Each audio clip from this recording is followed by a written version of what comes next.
I would definitely tell myself not to forget to keep doing the things that is like my me time that make me happy, especially that first and second semester. It's so busy, it's so chaotic. I definitely got wrapped up in thinking I had to get an A in every class, and I devoted all my free time to studying. I feel like I started to withdraw from friends and family and just social events.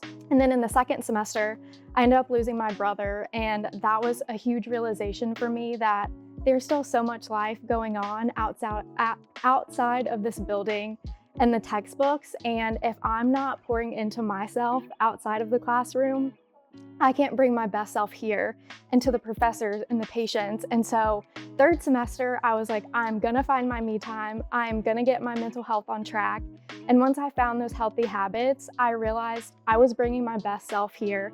Definitely one of my most embarrassing moments was our first year. It was the end of the fall semester. We had our first OSCE, and it was the first time we really did like an MSK eval from start to finish, and we recorded ourselves so that we could give peer feedback. When I self-evaluated myself, I realized that I said the word fabulous 28 times in the span of like a 20-minute window, and I'm never gonna live that down. And the worst part is I didn't just say the word, like sometimes it came out like I was singing the word.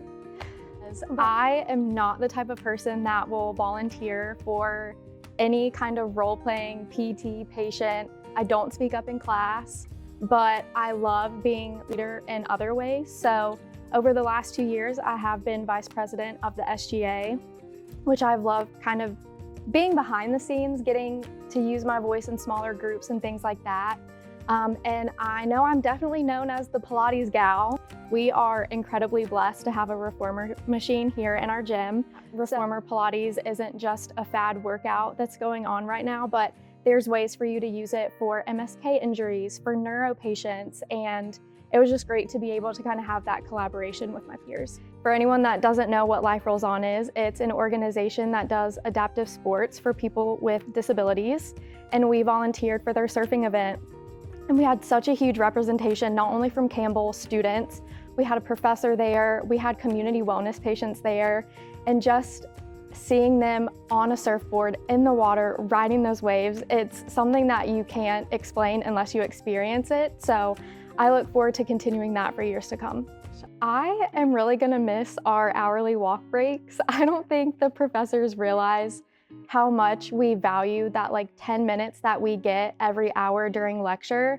It's not just a time for us to kind of step away and refocus, but we have such small class sizes here. They also make themselves available during that 10 minutes if there's anything that we had a question on during the first half of our material that they don't want us to have to carry into the second half. And it also gives us a chance we can get our step in while we're trying to talk with our friends about things that we had questions about or just catch up. And I know once we go to clinic, we do not get those hourly walk breaks. We are exposed to hands-on patient care our very first year.